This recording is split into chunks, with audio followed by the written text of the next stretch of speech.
Bonjour à tous, bienvenue sur Tuto Blender et bienvenue dans cette vidéo hors série qui va vous parler de la personnalisation en fait de la scène d'ouverture de Blender. Alors comme vous avez pu sûrement le remarquer, pour une fois j'ai un Blender normal entre guillemets. C'est-à-dire que si vous venez juste de télécharger et installer le logiciel, lorsque vous l'ouvrez, c'est à ça qu'il va ressembler. En tout cas si vous avez la version 2.79. Et d'habitude, en fait, j'ai déjà mes propres préférences que j'ai mis en place et que j'ai enregistrées pour que lorsque j'ouvre mon Blender, eh ben, j'ai le Blender que je veux en fait. Et j'ai pas besoin d'à chaque fois venir remodifier les mêmes options à chaque fois parce que je veux absolument que ce soit comme ça. Et ben, c'est enregistré. Et c'est le but de cette vidéo de vous montrer comment faire et un peu, en fait, je sais pas trop pour vous, mais du coup, je vais vous montrer ce que moi je fais régulièrement, en tout cas grossièrement, la mise en place que moi je fais. Et ça vous permet de vous montrer une base, un exemple, et vous pourrez personnaliser comme vous voulez votre scène. Normalement, dans les tout premiers tutos de ma playlist d'introduction pas à pas à Blender, je vous ai un peu montré comment redimensionner les fenêtres, les séparer, changer les menus des fenêtres et puis personnaliser un peu de cette manière. C'est très important, ça vous permet de vous adapter vous aussi, de comprendre comment fonctionne l'interface de Blender pour que si vous arrivez sur un tuto où tout a drastiquement changé, eh bien vous ne soyez pas perdu.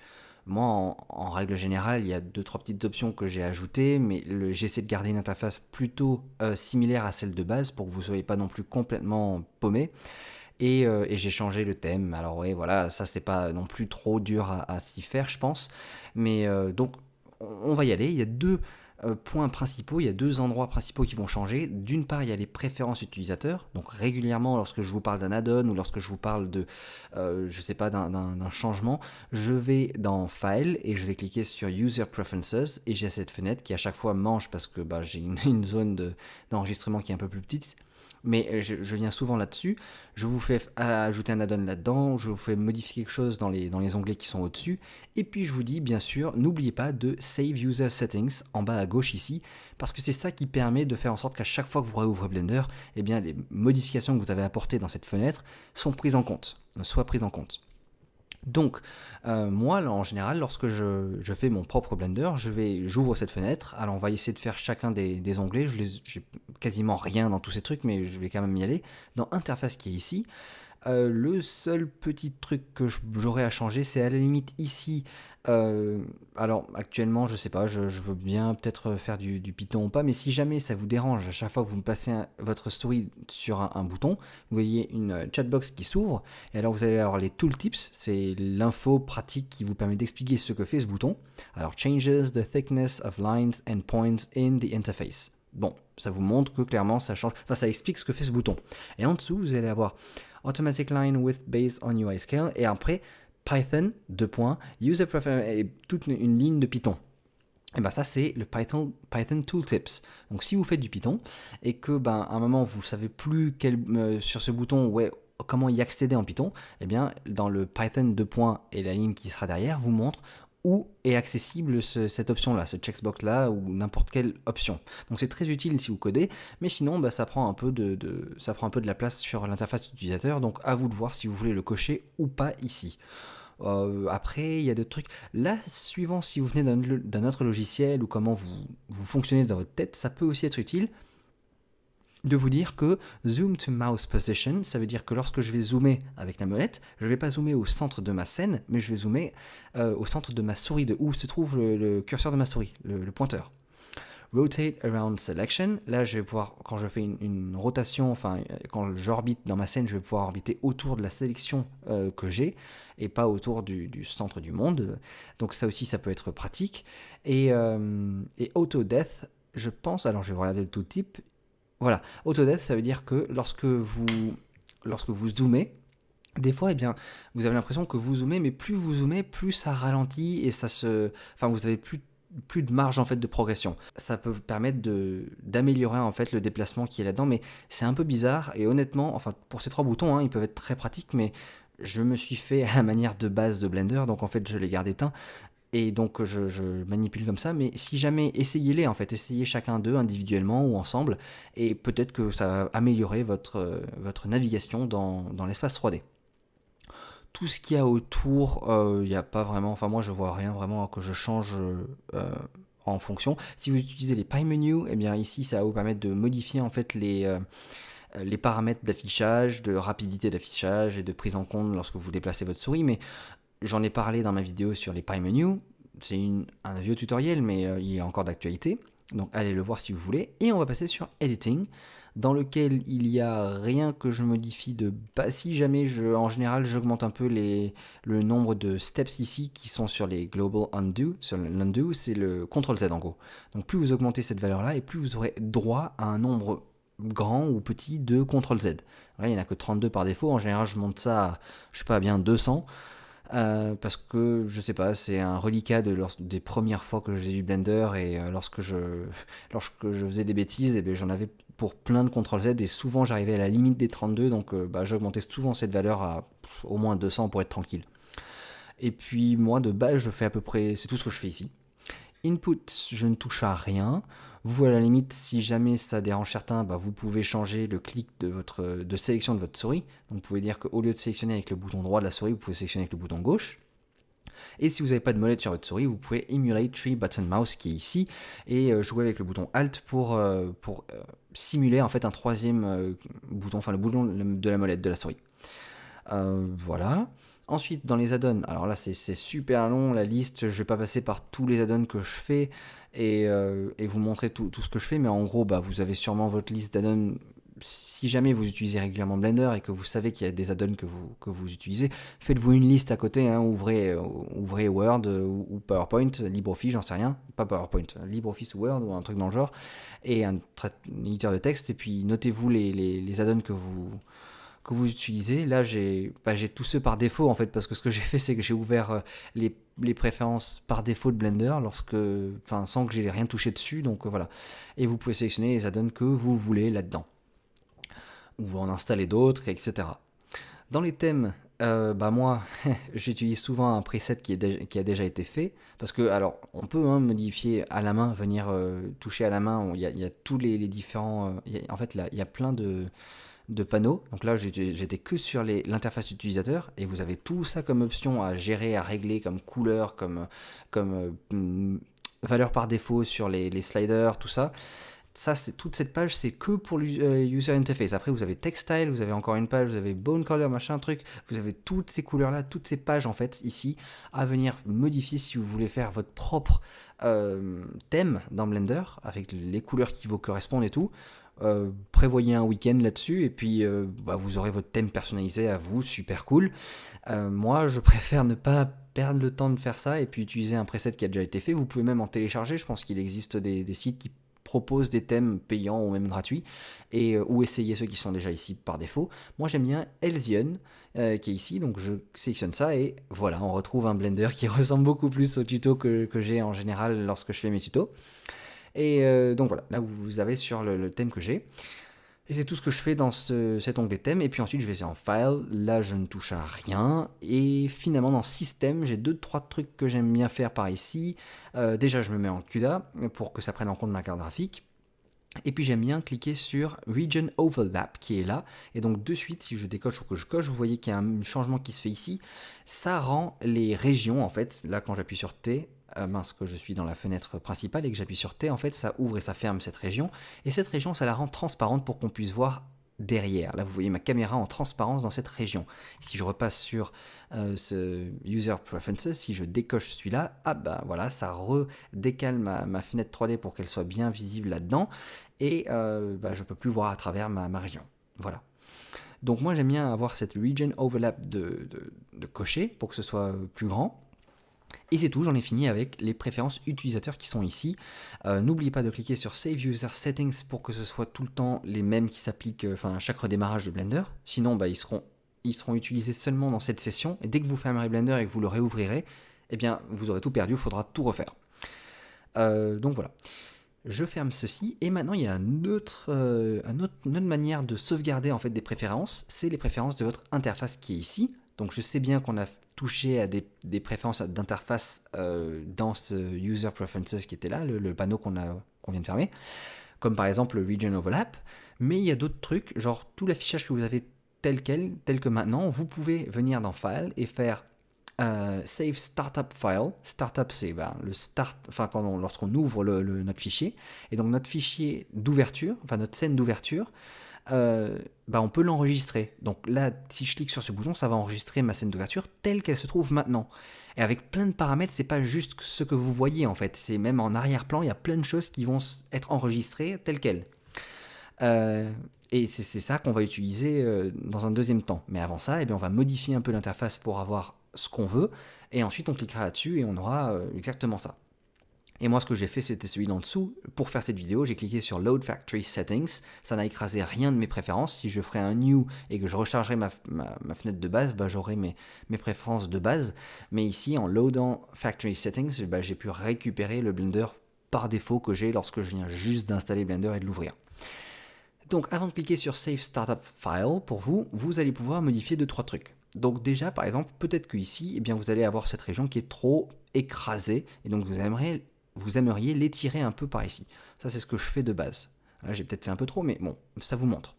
Ensuite, en restant dans cette fenêtre ici, le 50% de la résolution, de base, j'aime bien le mettre à 100, même si souvent c'est contre-intuitif parce que dans mes projets, je vais le redescendre pour mon premier rendu, mais je sais pas, par défaut, j'aime bien l'avoir à 100 parce que j'ai mes résolutions que j'ai mises là-haut et c'est celle-là que je veux avoir et donc 100% de ça et pas 50% de ça.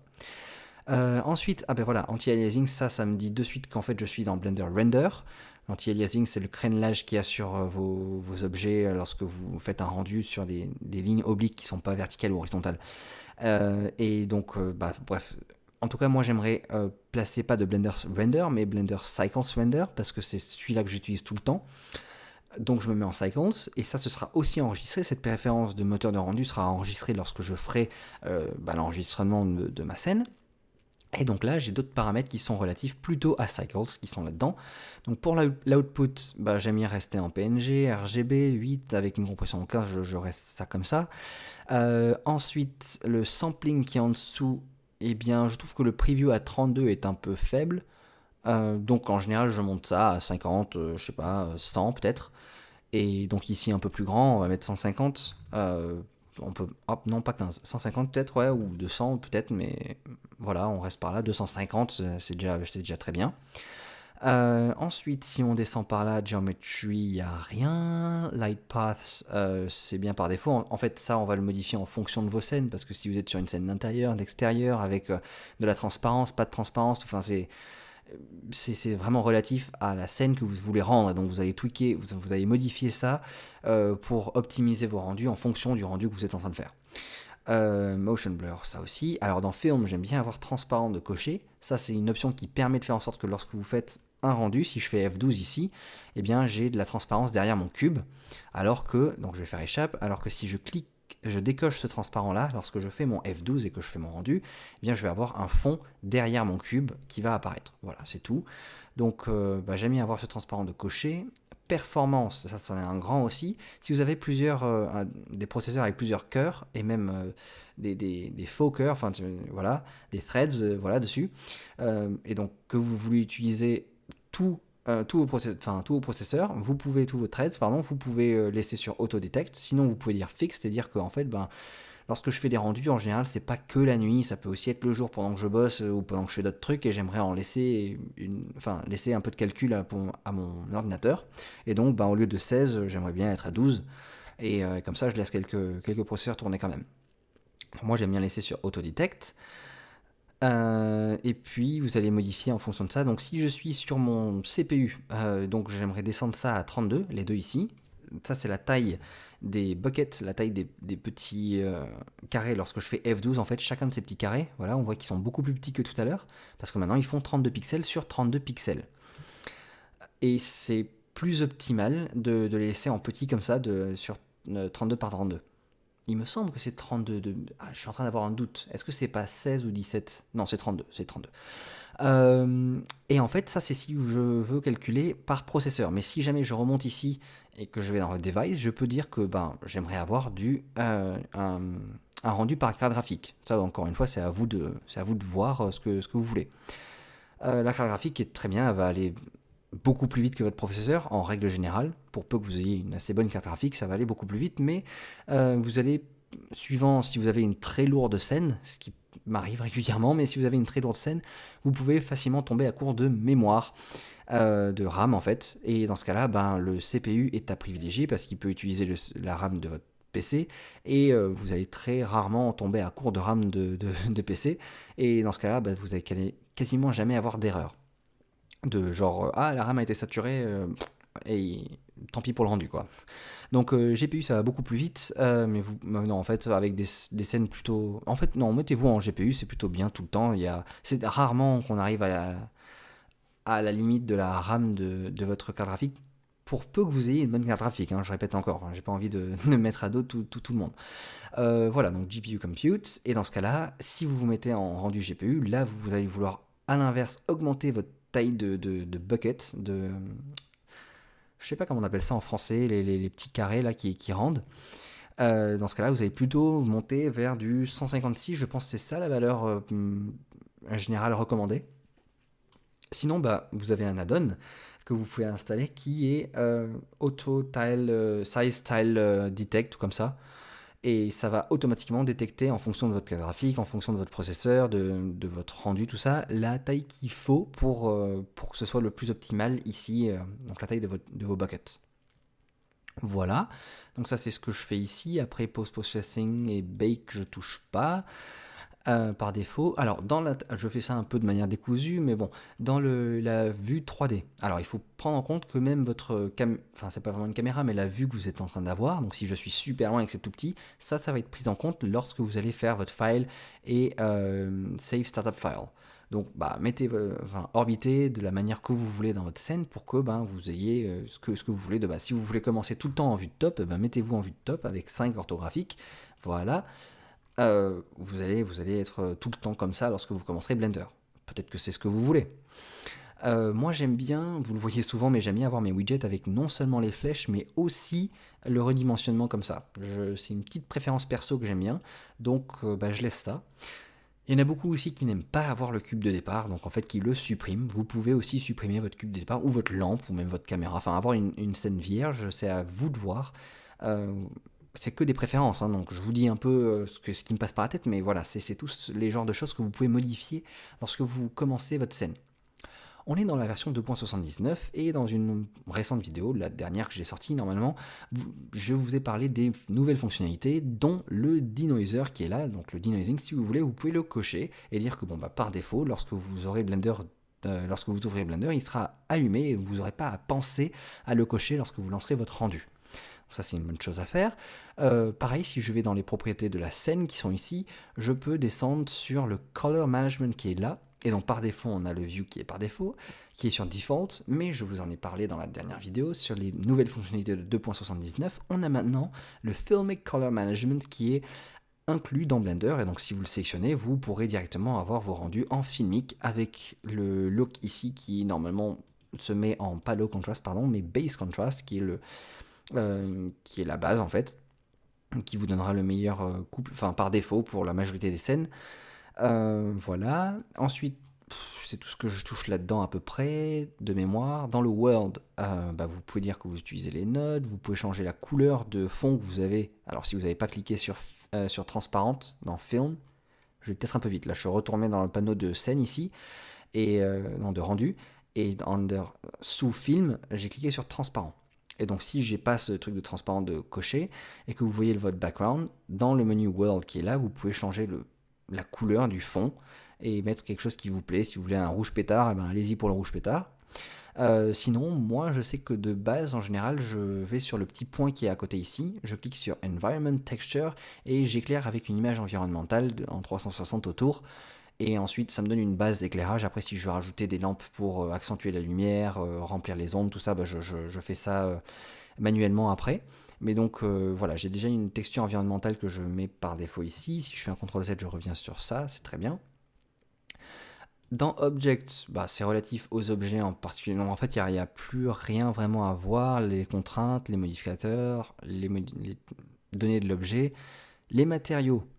Alors les matériaux, moi si j'ouvre mon Blender par défaut, dans Use Nodes, si vous le cliquez sur Use Nodes, vous allez avoir par défaut le Diffuse BSDF qui est là. Donc c'est le nœud diffus. Et je vous ai aussi dit dans les nouvelles fonctionnalités que si j'ouvre un Node Editor là-dedans, ici tout en bas, donc le diffuse est bien, mais récemment, on vient d'avoir un nouveau nœud qui s'appelle dans Shader le Principled BSDF, qui est beaucoup plus complet, qui fait des shaders beaucoup plus réalistes, tout ça. Enfin, c'est un Uber Shader PBR, et donc c'est vraiment bien. Et ben, vous pouvez dire que ben, si vous gardez votre cube par défaut, vous voulez lui assigner un matériau de base, et vous voulez que ce matériau soit celui-là. Et même si c'est un arrière-plan, même si par défaut, ben, lorsque vous ouvrirez votre scène, vous aurez une timeline là en bas et que ça ressemblera à ça, avec pareil ici, ce sera cette fenêtre ouverte, parce que si vous laissez sur cette fenêtre ouverte et que vous enregistrez, lorsque vous ouvrirez, ce sera cette fenêtre qui sera ouverte ici. Donc vous pouvez vous remettre sur Render si vous préférez vous mettre tout le temps sur Render.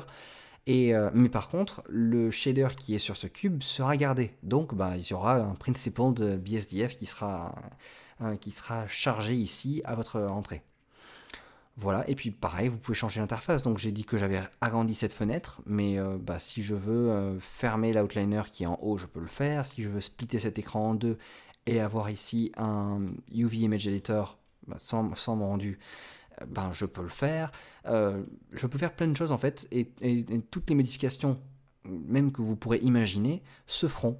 Donc si je passe en mode édition sur ce cube et que je dis qu'en fait, là, on voit que je ne peux pas voir en fait le sommet qui est caché au fond derrière. Si je clique sur ce petit bouton-là, je peux voir en transparence et je peux sélectionner en transparence mes sommets.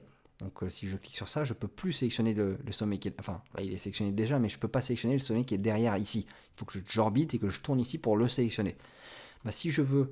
ça m'énerve de tout le temps, chaque fois que je rentre dans mode édition, devoir décocher ce bouton pour pouvoir l'avoir ça. Je peux le décocher, je suis entré en mode édition, je l'ai décoché, je ressors du mode édition, je suis en mode objet, et voilà, save startup file, et puis quand je le rouvrirai, ce bouton sera décoché en mode édition. Donc c'est très pratique. Voilà, je pense vous avoir montré un peu la puissance un peu de tout ça. Vous pouvez aussi vous mettre sur une des scènes par défaut qui a été pré-créé. Donc si je veux aller sur, je sais pas, on va dire quoi, compositing. Voilà, je fais de la composition et ça c'est l'interface de Blender que j'aime bien avoir lorsque je commence, parce que je fais tout le temps de la composition. Et je vais save startup file lorsque je serai là-dessus. Et puis voilà. J'espère que là vous avez bien compris en fait ce que j'ai expliqué. Le but de la vidéo c'était un peu ça. Je vais me remettre sur le default qui est celui qui est, ce que j'ai fait. Et puis à vous de réfléchir, de vous creuser un peu la tête sur quelles sont les options que vous changez régulièrement à chaque fois que vous ouvrez Blender et que vous faites un projet. Eh bien vous en avez marre de tout le temps devoir, je sais pas moi, décocher Overwrite. Je sais pas, je dis ça, c'est le premier truc qui m'est venu sous la main, mais ou alors vous en avez marre de tout le temps resetter le output par défaut, là, le chemin de sortie par défaut. Et vous le faites, et puis vous save startup file, et puis voilà, vous êtes bon. Donc peut-être que le endframe vous dérange, 250 à chaque fois, c'est trop court, vous voudriez plus. Donc allez-y, et laissez libre cours à vos préférences. Voilà, on se dit à la prochaine. Salut!